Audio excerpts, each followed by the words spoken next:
Hi, Lou Manfredini, Ace's home expert, and in this video, we're going to show you how to fix an overflowing toilet.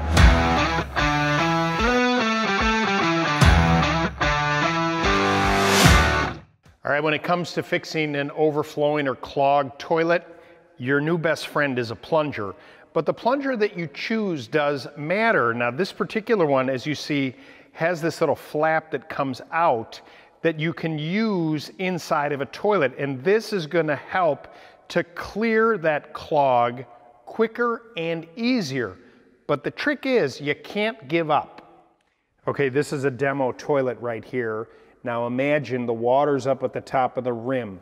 Stop flushing the toilet. What happens a lot of times is people will get a clog and you think that, well, if I flush it one more time, it's going to go down. If you keep flushing the toilet, the water's going to overflow onto the floor.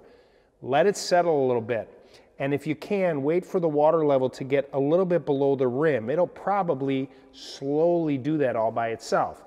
But now, with the plunger and this little flap extended out, you're going to carefully place this into the toilet right at that point where the water is supposed to evacuate out. And then from there, you want to initially pull kind of slowly and activate the plunger, because when you do this, it's going to splash a little bit.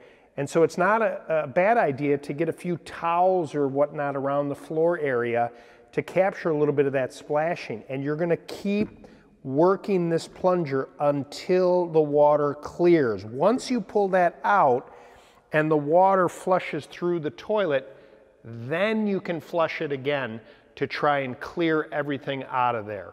But the key is don't give up. Keep working using the plunger, and 90% of the time you'll be able to clear this yourself. And that's it. If you'd like more information, please go to acehardware.com or subscribe to our YouTube channel where you'll find more helpful videos. Or better yet, go to your local Ace Hardware store, because Ace is the helpful place.